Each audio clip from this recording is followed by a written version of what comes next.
আল্লাহ পাক দিকে দিকে খুশি লোকে লোকে হাসি সব পুলকে দলে রে চলেছেন নবীজি মিরাজে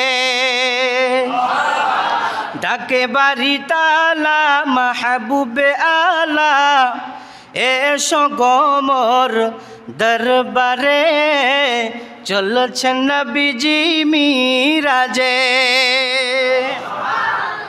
সবে মেরাজের রাত্রিতে ইবাদত বন্দেগী করলে আল্লাহর ওয়ালারা করেছেন, আমাদের শিক্ষা দিয়ে গেছেন, বলে গেছেন। আমি বললে বিশ্বাস নাও হতে পারে, আমার পীর বললে তিরস্কার করতে পারে। অতএব আপনারা ইমাম আহমদ ইবনে হাম্বল রহমতুল্লাহ নাম শুনেননি? 4 ইমামের এক ইমাম, যিনি 12 লক্ষ হাদিসের হাফেজ ছিলেন, যিনি 10 বছর বয়সে ইমাম আজমের কিতাব মুখস্থ করলেন, যিনি মুয়াত্তা ইমাম মালিক মুখস্থ করলেন, 10 বছর বয়সে হেফজ শেষ করলেন, সেই ইমাম আহমদ ইবনে হাম্বল রহমতুল্লাহ আলাইহ, যিনি একটি কিতাব লিখলেন মুসনাদে আহমদ, যে এক কিতাবের ভিতর 40,000 হাদিস আছে। কত বড় মানুষ তিনি। তেনার ইন্তেকালে 8 লক্ষ মানুষ তার জানাজায় সমবেত হয়েছিল। যার জানাজার মানুষ দিকে 10,000 ইহুদি নাসারা ইমানের কালমা পড়ে মুসলমান হয়েছিল। তার কথা তো মানবেন নাকি? তো উনি ওনার কিতাবুজ জুহুদের ভিতরে একটি ওকিয়া উল্লেখ করেছেন, বলেছেন যে শবে মেরাজের রাত্রিতে একজন আল্লাহর ওলি, ইরাকের একজন আল্লাহর ওলি রাত্রিবেলা তার খানকার ভিতর বসে বসে আমল করতেছেন, ইবাদত করতেছেন। শবে মেরাজের রাত্রিবেলা আমল করতেছেন, এমত অবস্থায় বৃষ্টি শুরু হয়ে গেল, কঠিন বৃষ্টি হতিছে, বৃষ্টি অবিরাম ধারায় বৃষ্টি চলছে। এমত অবস্থায় খানকার ভিতরে একটি মহিলা আসলো, ভেজা শরীরে ঢুকে পড়ছে খানকার ঘরে। ভাই, আমাকে একটু আশ্রয় দিতে হবে, রাত্রিতে অন্ধকারের ভিতরে কোথায় যাব, বৃষ্টির ভিতরে ঝড় হচ্ছে বাইরে, কোথায় যাব? চুপ করে রইলেন। আরে এখন এই মহিলাকে যদি আমি এখানে রাখি, যদি লোকেরা সকালবেলা আমাকে বেইজ্জতি করে, চিন্তায় পড়ে গেল। আবার চিন্তায় পড়ে গেছে, যদি আমি আশ্রয় না দিই হাসরের ময়দানে, যদি আল্লাহ পাক আমাকে জিজ্ঞাসা করে, ও বুজুর্গ, এ তোমার বুজুর্গি কেমন ছিল রে? আমার এক বান্দি গভীর রজনীতে বিপদে পড়ে আশ্রয় চেয়েছিল, কেন তাকে তাড়িয়ে দিয়েছিলে? কি যে বিপদ! তখন বাধ্য হয়ে আশ্রয় দিলেন। এক ঘরে খানকার এক কোণে মহিলাকে বিছানা করে দিয়েছে, আপনি থাকেন। আর এক কোণে আল্লাহর ওলি ওই যুবক বান্দাটা নামাজে দাঁড়িয়ে গেছে, সবে মেরাজের নামাজ আদায় করতেছে। কিছুক্ষণ পরে দেখা গেল তাদের দুজনের মাঝখানে একটা বাতি জ্বালায় রাখা আছে। মহিলাকে দেখা যাচ্ছে, মহিলা ওই আল্লাহর ওলিকে, ওই যুবকটাকে দেখছে, নামাজ পড়ছে, যুবককেও দেখছে। মহিলাটা এত বড় খারাপ পতিতা মহিলা ছিল, ওই যুবক বান্দাকে সে তার নজরে বিভিন্ন অঙ্গভঙ্গিমায় ডাকতেছে। কি জন্য ডাকতেছে? জেনার আহ্বান করতেছে, জেনা করবে। কিন্তু আল্লাহর ওলি নামাজ শুধু পড়েই যায়, যখন মহিলার দিকে নজর দেয়, অঙ্গভঙ্গিমা দেখে মনে মনে ভাবে কি বিপদ। আবার তাড়াতাড়ি করে নামাজে দাঁড়ায় গেছে। আবার অঙ্গভঙ্গিমা দেখে, তার ভাবসাব দেখে তো মনে করছে না, গভীর রজনী কেউ নাই, জানা করেই ফেলি। চিন্তা ভাবনা করতেই, কারণ নফসে আম্মারা তাকে তো ধোকা দিচ্ছেই, তাকে তো ঘুতা মারিচ্ছেই নফসে আম্মারা। কি করা যায়? জেনা করার চিন্তা ভাবনা ভিতরে আসতে না আসতেই নফসে আম্মারা পরাজিত হয়ে গেল। তার নফসে মুতমাইন্না বলতেছে, এ বুজুর্গ বান্দা, এ যুবক আল্লাহর ওলি বান্দা, যদি জেনা করে আল্লাহ পাকের জাহান্নামে আগুনের পুরা চাইতে দুনিয়ার আগুনে একটু পুড়ে দেখ, আগে দুনিয়ার আগুনে একটু পুড়ে দেখ। তখন পাশেই বাতি ছিল, বাতিতেই হাতের নখ দিল, পুড়তেছে, পুরো আবার নামাজে দাঁড়ায় গেছে। আবার ভঙ্গিমা করে, মহিলা আবার ডাকতেছে, আবার ওরকম তার ভিতরে আসা মাত্রই, তোর ভিতরে ওই খায়েশ আসা মাত্রই আবার আরেক নখ দিল। এইভাবে একে একে হাতের 5টা আঙ্গুলি পুরায়া ফেলায়া দিছে, দিয়ে বলে তারা তোকে জেনার শখ মিটাচ্ছে। এ নফস, জাহান্নামের আগুনে পুরার চাইতে দুনিয়ার আগুনে পুরে দেখ মজাটা কেমন, পুরে দেখ।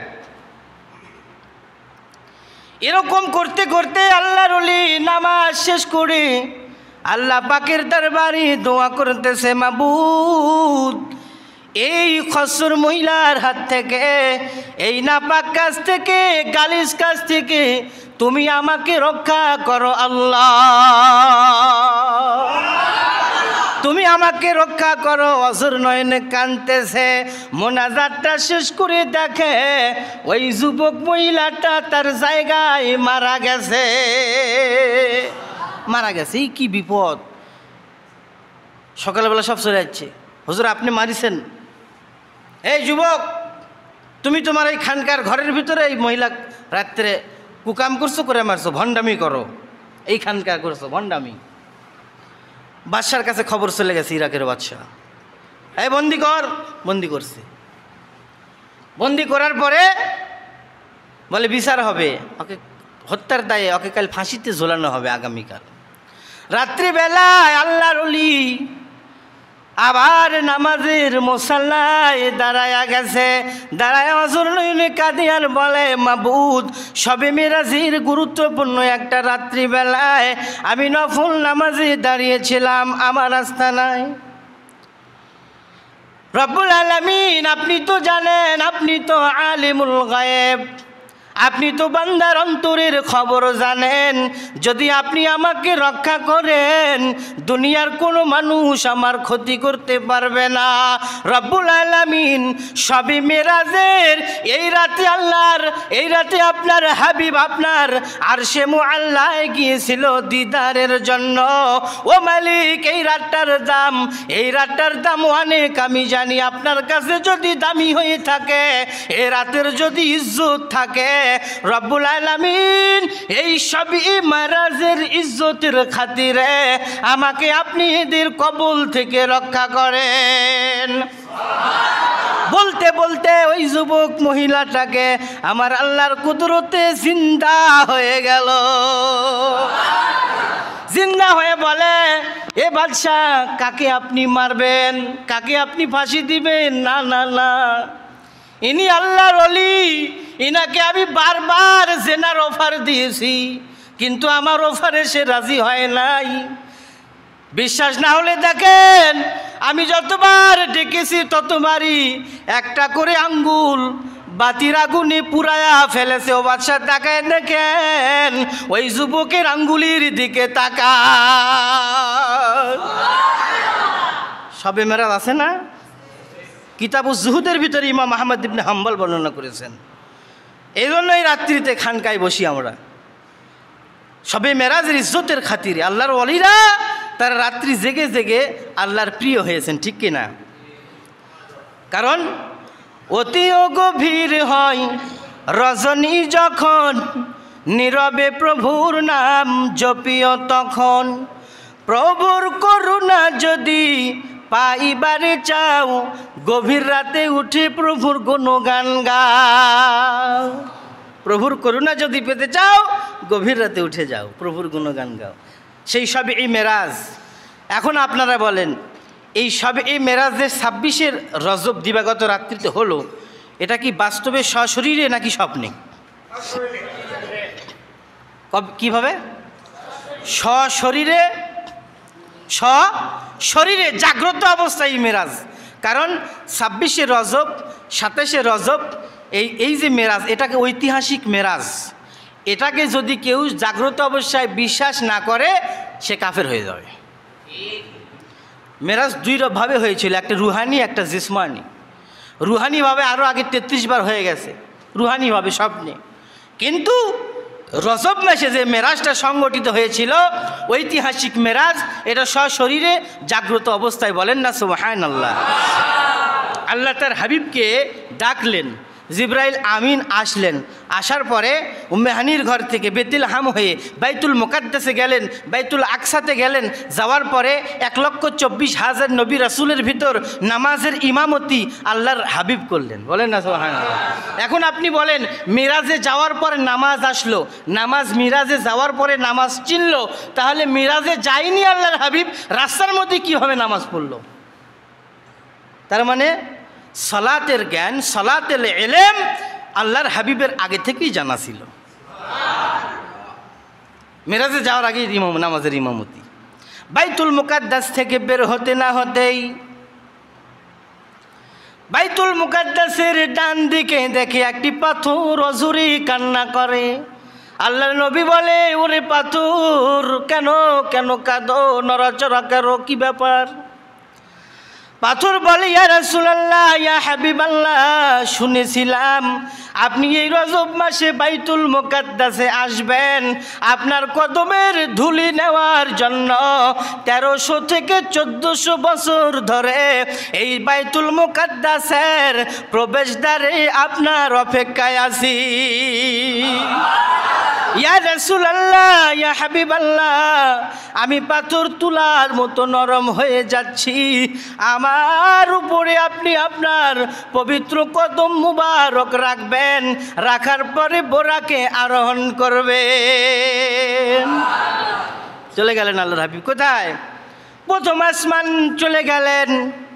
আল্লাহর হাবিব লক্ষ লক্ষ তারকাকে ক্রস করলেন। যত আছে মিল্কি ওয়ে, ব্ল্যাক হোল, এরকম যত তারকা আছে, এক্সিমা সেন্টাই, XYকে ক্রস করলেন। ওয়ান নাজমি ইজা হাওয়া, সকল তারকা, লক্ষ তারকাকে ক্রস করে আল্লাহর হাবিব প্রথম আসমানে গেলেন। আদম শাফিউল্লাহর সাথে সাক্ষাৎ করলেন। দ্বিতীয় আসমানে ঈসা ইবনে মারিয়ামের সাথে সাক্ষাৎ করলেন। তৃতীয় আসমানে ইউসুফ নবীর সাথে সাক্ষাৎ করলেন। চতুর্থ আসমানে ইদ্রিস আলাইহিস সালামের সাথে সাক্ষাৎ করলেন। পঞ্চম আসমানে মুসা আলাইহিস সালামের সাথে সাক্ষাৎ করলেন। ষষ্ঠ আসমানে হারুন আলাইহিস সালামের সাথে সাক্ষাৎ করলেন। সপ্তম আসমানে ইব্রাহিম আলাইহিস সালামের ক্লাসে সাক্ষাৎ করলেন। এই তো অনেক বাচ্চা ছোট ছোট বয়সে, ছোটবেলা ইন্তেকাল করে না, মারা যায়। মা বাপ শখ করে যে আল্লাহ আমার যদি একটা বাচ্চা হয়, যদি একটা ছেলে সন্তান হয়, যদি বেঁচে থাকে তাহলে মাদ্রাসায় পড়াবো, আলেম বানাবো। কিন্তু আল্লাহর হুকুম হয়ে গেলে 1 মাসের বেলা, 2 মাসের বেলা, 2 দিনের বেলা কত বাচ্চা ইন্তেকাল করে যায়, করে না? এই সকল বাচ্চাদের রূহগুলা একত্র করে নিয়ে সপ্তম আকাশে আমার আল্লাহ পাক ইব্রাহিম নবীর ক্লাসে ভর্তি করায় দেয়। ওখানে যাও, ক্লাস করো। আল্লাহর হাবিব যখন বেতেলহাম পার হলেন, যখন দেখেন আল্লাহর নবী মুসা আলাইহিস সালাম তার কবরের উপরে দাঁড়ায়া দাঁড়ায়া নামাজ পড়তেছেন। কবরের উপরে দাঁড়ায় নামাজ পড়তে কে? মুসা আলাইহিস সালাম। আল্লাহর হাবিব বললেন, আমি যখন পার হচ্ছিলাম, ক্রস করেছিলাম, তখন আমি দেখি মিশরের লাল উপত্যকায় হজরতে মুসা আলাইহিস সালাম তার রওজা, তার কবরের উপর দাঁড়ায় দাঁড়ায় রাত্রিবেলা নামাজ আদায় করতেছেন। সপ্তম আকাশ ক্রস করে আল্লাহর হাবিব যাবেন সিদরাতুল মুনতাহায়। আমার আল্লাহ বলেছেন, ওয়ালাকাদ রাআহু নাযলাতান উখরা ইনদা সিদরাতুল মুনতাহা ইনদাহা জান্নাতুল মাআওয়া। সিদরাতুল মুনতাহা, জিবরাইল আর আসবে না, যে আসতে তো পারবে না, আবার আসার দরকারও নেই। কেন? 2 বন্ধুর গোপন আলাপ হবে। তুমি জিবরাইল মাঝখানে আসো, আমি আল্লাহ চাই না। বলেন না সুবহানাল্লাহ। কারণ কি খুশির আমেজ। কেন? আল্লাহর হাবিব আসতেছেন। আমার হাবিব আল্লাহ পাকের কুদরতি অন্তরে খুশির বন্যা বয়ে যাচ্ছে। কেন? তার প্রিয় হাবিব, পিয়ারা নবী, পরম বন্ধু আজকে তার সাক্ষাতে আসতেছেন। এজন্য খুশি আমার আল্লাহ পাক। দিকে দিকে খুশি, লোকে লোকে হাসি, সব পুলকে দলে রে চলেছেন নবীজি মিরাজে। ডাকে বাড়ি তালা মাহবুবে আলা, এসো গোমর দরবারে চলেছেন নবীজি মিরাজে। সমস্ত নবীর ইমামতি করলেন। আদম আলাইহিস সালাম ভাবে আমি তো আদি পিতা, মনে হয় ইমামতির দায়িত্ব আমারই হবে, কিন্তু না হলো কি না। মুসা আলাইহিস সালাম জালিলুল কদর নবী হলো না, ইব্রাহিম খলিলুল্লাহর হলো না। সকল নবীরা 1,24,000 নবী, তো সকল নবী আল্লাহর হাবিবের সাথে সাক্ষাৎ করার সময় হলো না। কিতাবে এসেছে জালিলুল কদর নবীরা হুজুরের সাথে সাক্ষাৎ করলেন এবং তারা সংক্ষিপ্ত করে, কয়েকজন জালিলুল কদর নবী তারা সংক্ষিপ্ত করে খুতবা দিল বাইতুল মুকাদ্দাসে। তারপরে আল্লাহর হাবিব ইমামতিটা করলেন। বলেন না সুবহানাল্লাহ।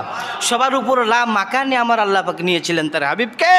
আল্লাহ পাক বলেছে, হাবিব ওয়াকিল আর আরশি, ওয়াকিল আল আরশি মা ইন্না মা আশা আল্লাহু তাবারাকা ওয়া তাআলা। হাবিব আমি আপনাকে এত উপরে নিয়েছি, এত উপরে নিয়েছি, জীবনে জীবনে কোনোদিন কাউকে নেইনি, ভবিষ্যতেও নিব না। বলেন না সুবহানাল্লাহ। কাউকে নিব না, একবার লা মাকানে নিয়েছেন। বলেন না সুবহানাল্লাহ। সবার ওপর লা মাকানে রব্বুল আলামিন, কেউ পারেনি কেউ পারবে না যেতে কোনো দিন। ওরে সেই মাকানে নূর নবীকে নিলেন আল্লাহ তাআলা, সব নবীর চাইতে আমার নূর নবী আলা। মুসা কালিমুল্লাহ, ইব্রাহিম খলিলুল্লাহ, সব নবীরাই ভালা, সব নবীর চাইতে আমার নূর নবী আলা। আল্লাহর হাবিব গেলেন, আল্লাহ পাক বললেন, হাবিব তুহি আউয়াল তুহি আখির, যেখানে আপনি এসেছেন আপনি প্রথম, আপনি শেষ, আর কেউ আসবেন না। সেই সব এই মেরাজ। মিরাজ শব্দের অর্থ ঊর্ধ্বগমন, সিঁড়ি, মই, লিফট, উপরে ওঠা। আল্লাহর হাবিব নিলেন তার হাবিবকে। আসার পরে মেরাজ থেকে আল্লাহ পাকের দিদার সান্নিধ্য কেটে যাওয়ার পরে দীর্ঘ 27 বছর কেটে গেল মিরাজের ভিতরে। তার মানে ওই সময় আল্লাহর হাবিবের মেরাজ ব্যতীত পুরা দুনিয়ার সমস্ত কারবার স্টপ ছিল, সব কিছু বন্ধ ছিল, শুধু দুই বন্ধুর কথা চলছিল, দুই বন্ধুর সাক্ষাৎ চলছিল। 27 বছরের লম্বা মেয়াদে আল্লাহ তার হাবিবের সাথে ভালোবাসা আদান প্রদান করলেন, মারেফাতের মজা নিলেন। সেই সব এই মেরাজ। আসার পরে এটাই তো কারামত, এটাই তো মুজিজা। আল্লাহর হাবিবের শ্রেষ্ঠ মুজিজার ভিতরে একটা মুজিজা হলো সব এই মেরাজ। এই মেরাজ দেখেন, এই মেরাজকে যারা অস্বীকার করবে, তিরস্কার করবে, এখন যারা বিনা দলিলে না দেখে চোখে বিশ্বাস করলেন কে? আবু বকর সিদ্দিক রাদিয়াল্লাহু তাআলা আনহু। খবর পাওয়া মাত্রই বলে, আল্লাহর হাবিব কি বলেছে মেরাজের কথা? বলে হ্যাঁ, তোমার নবী বলেছে। আল্লাহর হাবিব যদি বলে থাকে তাহলে বারহাক, সত্য। বলেন না সুবহানাল্লাহ। সেই মেরাজ। আসার পরে ঘরের শিকলও লড়ে, বিছানা গরমই আছে, ওজুর পানি গড়াই যায়, কি ব্যাপার? বিশ্বাস হয় না তো নাকি? ওয়াজ শুনলেন না শবে মেরাজের দিন? কি ওয়াজ শুনলেন? শবে মেরাজের ওয়াজ করতেছে বড় পীর সাহেব। এক নাস্তিকের বাচ্চা বিশ্বাস করেনি, ধর এলা গাঁজাখড়ি গল্প। পরে নাস্তিক গোসল করে উঠে দেখে যে সব অবস্থা খারাপ, পুরুষ থেকে মহিলা হয়ে গেছে। আবার মহিলা হওয়ার পর এক বাচ্চার সাথে বিবাহ শাদীর পরে দীর্ঘদিন সংসার করার পরে বাচ্চা কাছে হওয়ার পরে আবার ওই জায়গায় এসে গোসল করে দেখে আবার পুরুষ হয়ে গেছে। তখন বড় পীর সাহেবের দরবারে দেখা করছে, হুজুর আমি ভুল, আপনি ঠিক। বলেন না সুবহানাল্লাহ। আপনি ঠিক, বিশ্বাস করবেন না কেন? এই আমার প্রফেসর আব্দুল খালেক রহমতুল্লাহ আলাইহি, মুজাম্মেল রহমতুল্লাহ আলাইহি খলিফা, সতুরার পীর প্রফেসর আব্দুল খালেক রহমতুল্লাহ আলাইহি, ওনার সৈয়দুল মুরসালিন কিতাব দ্বিতীয় খণ্ডের ভিতরে শবে মেরাজের দীর্ঘ আলোচনা করেছেন। তখন ওই ঢাকা বিশ্ববিদ্যালয়ের কিছু কিছু প্রফেসররা ওই বললে যে, প্রফেসর আব্দুল খালেক ভাই, আপনার এই কিতাবের ভিতরে কিছু কিছু ভেজাল আছে। কি ভাই, কি ভেজাল? বলে যে মেরাজের ঘটনা এগুলো কিছু কিছু আছে, এগুলো অবিশ্বাস্য, বিশ্বাস করার মতো না। আপনি যদি মুসলমান হয়ে কথা বলতে পারেন তাহলে আপনি ইমানদার না। শোনেনি? পরবর্তীতে আরেকদিন কিতাবটা আরও বেশি করে মোতালা করতেছে, তারা কয়েকজন পড়তেছে, মানে কিছুটা নাস্তিক ঘেঁষা পড়তেছে। একদিন ডক্টর মোহাম্মদ শহীদুল্লাহ রহমতুল্লাহ আলাইহি ছিলেন তাদের সাথে। তখন ডক্টর শহীদুল্লাহ শুনলেন তারা একদিন ওই কিতাব নিয়ে, ওই সৈয়দুল মুরসালিন কিতাব নিয়ে মিরাজের আলোচনার ব্যাপারে প্রফেসর আব্দুল খালেক সাহেবের সাথে জেরা করবে। তাকে ধরবে, প্রফেসর সাহেবকে ধরবো, চলো। কোথায় আছে? বলে ঢাকা হোস্টেলে আছে। তাহলে চলো যাই। তখন তারা যাবে, যাওয়ার আগেই ডক্টর মোহাম্মদ শহীদুল্লাহ রহমতুল্লাহ আলাইহ প্রফেসর আব্দুল খালেককে ডাক দিয়ে বলেন, ভাই এই 3 জন প্রফেসর আপনার কাছে যাবে আপনার এই কিতাব নিয়ে, সাইদুল মুরসালিন। কেন? মেরাজের ঘটনা তারা বিশ্বাস করে না। মেরাজ থেকে আল্লাহর হাবিব আসলো, শিকল লড়ে, বিছানা গরম, হুজুর পানি গড়ায় যায়, এগুলো বিশ্বাস করে না। 27 বছরের মধ্যে কেটে গেল, কী ব্যাপার? বিশ্বাস করতেছে না তারা, এই জন্য তারা কিতাব নিয়ে যাবে। ডক্টর মোহাম্মদ শহীদুল্লাহ খবর দিয়ে চলে গেছে। তখন ঠিক আছে, তারা আসুক। প্রফেসর সাহেব বসে আছে, তাদের জন্য নাস্তার আয়োজন করে বসে আছে। বলেন না সুবহানাল্লাহ। বিশ্বাস করিস না, এবার আশেক ঠেলা দিচ্ছি। আল্লাহর ওলিদের হেকমত আছে না নাই? এই জন্য ইমাম আহমদ ইবনে হাম্বল তার ছেলে আবদুল্লাহকে বলেছিল, বাবা ওলি আউলিয়াদের দরবারে যাবে কেন? লক্ষ লক্ষ হাদিস মুখস্থ করেছি, না হলো হাদিসের কাম নাই, ওলি আউলিয়া পীর মাশায়েখের দরবারে যেতে হবে। কেন যাব? বলে ওলি আউলিয়াদের কাছে গেলে উলুমুল হিকমতি ওয়াল হিম্মতি ওয়াল মুরাকাবা ওয়াল মুশাহাদাতু, বলেন সুবহানাল্লাহ। ওলি আউলিয়ার দরবারে গেলে কোরআন হাদিস ছাড়াও মুরাকাবা মুশাহাদার জ্ঞান পাওয়া যায় বেটা, এই জন্য যাবি। আমিও যাই। বলে আপনিও যান? হ্যাঁ, আমি বাশার হাফির দরবারে যাই, এজন্য যাবে। তো মুরাকাবা মুশাহাদার জ্ঞান ছিল তো প্রফেসর সাহেবের, ছিল না? এমনি তো মোজাম্মেল রহমাতুল্লাহ খেলাফত দেয়নি, এমনি তো আর সুফি সাদরুদ্দিন রহমাতুল্লাহ ফেনী হুজুর তো খেলাফত দেয়নি। প্রফেসর আব্দুল খালেক রহমতুল্লাহ, যিনার সিরাজুস সালেকিন, যিনি সাইয়্যিদুল মুরসালিন আল্লাহর নবীর জীবনী লিখেছে, বাংলার ইতিহাসে কোনো পীর এত লিখতে পারেনি, এম.এ খালেক যত লিখেছে সাইয়্যিদুল মুরসালিনের মধ্যে। সেই এম.এ খালেকের কাছে যাচ্ছে। ঠিক আছে, আল্লাহর ওলিদের মুরাকাবার মুশাহাদার জ্ঞান আছে তো, পাওয়ার তো একটা আছে, আসো। প্রফেসর সাহেব ঢুকলো, আসসালামু আলাইকুম, বসেন ভাই বসেন, কিতাব বের করি, একটু আলোচনা আছে আপনার সাথে। আরে বসেন না, আগে চা খান, বলেন না সুবহানাল্লাহ। বসেন, বসতে দিলেন, চা তুলে দিছে, নাস্তা খাচ্ছে, এমন তো অবস্থায় চা চলে যাচ্ছে। কিন্তু তারা গেছে মাগরিবের পরে, মাগরিবের পরে গল্প করতে করতে, গল্প শুরু করতে করতে এশার আজান দিয়ে ফেলেছে। এশার আজান দিছে, এশার আজান দিছে। এমতো অবস্থায় তারা নাস্তা শেষ হয়নি, নাস্তা করতেছে, এর মধ্যে চা চলে যাচ্ছে।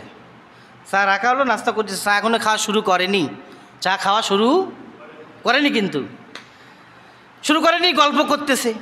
এম.এ খালেক রহমতুল্লাহ আলাইহ তাদের কিতাব নিয়ে, ওই কিতাবকে সামনে রেখে এমন আলোচনা করতেছে, তারা প্রফেসর সাহেবের দিকেই তাকিয়ে আছে, ফিদা হয়ে গেছে। চা গরম হইতেছে হোক, প্রফেসর সাহেবের দিকে তাকিয়ে আছে। এমন তো অবস্থা, আলোচনা করতে করতে দেখা যায় ফজর মসজিদে আজান হয়ে গেল, বলেন না সুবহানাল্লাহ। হ্যাঁ, 2 জন প্রফেসরে লাভ দিয়ে ওটা কয় যে কী ব্যাপার, কিসের আজান হলো? তখন আরেকজন প্রফেসর জানালা দিয়ে তাকায়, দেখে একটু ভোর ভোর ভাব, কী ব্যাপার? প্রফেসর আব্দুল খালেককে বললো, ভাই কী ব্যাপার, বুঝলাম না তো, কী হলো? বলে, ভাই বুঝলেন না? বলেন না, বুঝলাম না, এই এশার নামাজ পড়ে নাস্তা শুরু করলাম, আবার আজান দিয়ে দিল, কী ব্যাপার? বলে, ভাই এটা তো হলো ফজরের আজান। এ বুঝো না, কেন বুঝো না, বুঝতে পারো না, আল্লাহর নবীর মেরাজকে বিশ্বাস করনি, বুঝতে পারোনি, তাকায়া দেখো জানালা দিয়া, এটার নামই হলো মেরাজ, এটার নামই তো মেরাজ। গল্প শুরু করেছো, চা গরম হচ্ছে, ভাই তাকায়া দেখে, জানালা দিয়ে তাকায়া দেখে, ওই জানালা দিয়ে তাকায়া দেখে সুবহে সাদিক হয়ে গেছে, টেবিলের উপর চা রাখা আছে, চা থেকে ধোঁয়া বের হইতেছে। এ ভাই, চা তো গরমই আছে, কি ব্যাপার? চা তো গরমই আছে, ফজর আজান হয়ে গেল, আলোচনা করতে করতে সারা রাত্রি কেটে গেল, বুঝতে পারলাম না। আরে বেটা, এইভাবেই তো আল্লাহর নবীর ঘুমের ভিতরে 27 বছর কেটে গেল, এক রাতের ভিতরে আল্লাহর নবীর এইভাবে 27 বছর কেটেছে। বলে, ভাই আমরা স্যালেন্ডার, আমরা আত্মসমর্পণ করলাম। আপনি ঠিক আছেন? কি বলেন? আপনি ঠিক আছেন? প্রফেসর আব্দুল খালেক রহমতুল্লাহ আলাইহির দরবারে তার হাতে হাত দিয়ে বায়াত হলেন, বলেন না সুবহানাল্লাহ। কবি ফররুক আহমদ, ইসলামী রেনেসার কবি, নাম শোনেননি? কবি আহসান হাবিব প্রফেসর আব্দুল খালেকের তাওয়াজ্জু প্রাপ্ত ছিল আল্লাহর ওলিদের দরবারে। যাই হোক, আলোচনা আর করবো না, 8:15 বাজে গেছে, 8টায় আমাদের আজান। যাই হোক, আল্লাহ পাক আজকের এই মাহফিলকে কবুল আর মঞ্জুর করেন, সকলে বলি আল্লাহুম্মা আমিন। আমাদের নিজ মুর্শিদ কেবলার তাওয়াজ্জুহ, ফয়েজ ও বরকত সকলের নসিব করেন, সকলে বলি আমিন। আর এই সকল মাহফিল সবে মেরাজ হয়ে গেল, সবে বরাতের জন্য প্রস্তুতি নেন, রাত্রি জাগরণ, ওয়াজ নসিহত যে সময় হয় হোক, কিছু সময় একটু নামাজ পড়লেন, আবার একটু বিশ্রাম করলেন, আবার নামাজ পড়লেন, এভাবে সেহরি পর্যন্ত চলতে থাকবে ইনশাআল্লাহ, ঠিক কি না? আল্লাহ পাক শবে বরাত পর্যন্ত হায়াতে তৈয়বা দেন এবং শবে বরাতের হক আল্লাহ পাক যেন আমাদের পুরোপুরি আদায় করার তৌফিক এনায়াত করে। সকলে বলি আল্লাহুম্মা আমিন। মুহাব্বতে দরুদ পড়েন আল্লাহুম্মা।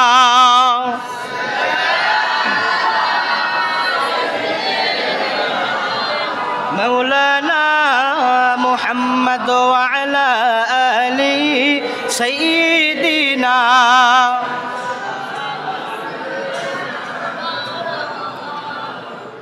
আমার নবী নূরের নবী তুলনা যার নাই,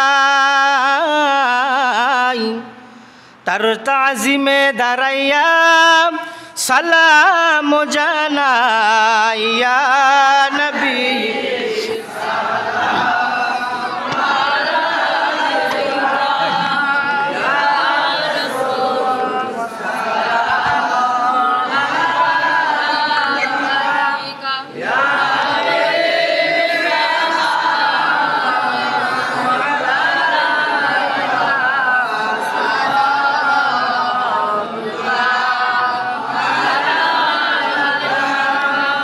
ইয়া রাসূলুল্লাহ, ওগো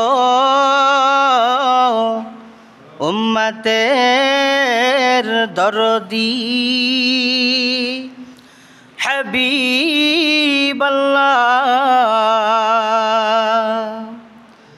কানে শুনিলাম সোনার মদিনা, দেখিবার নসিব হলো না।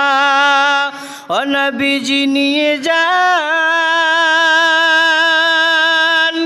আপনার রওজা মদিনা, উম্মতের মনের বাসনা। ইয়া নবী সালাম, ইয়া রাসূল সালাম, ইয়া হাবিব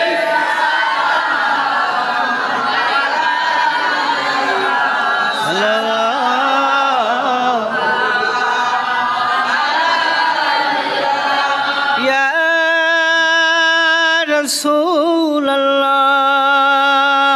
রাসূলুল্লাহ সাইয়্যিদি ইয়া হাবিবাল্লাহ, নবী গো আমাদেরকে যেদিন কবরে রাখিবে, বাঁশেরি কপাট লাগাইবে, সেই নাওয়াই বিপদের কালে লয়েন গো নবী মায়ারি কোলে। ইয়া নবী সালাম, ইয়া রাসূল সালাম, ইয়া হাবিব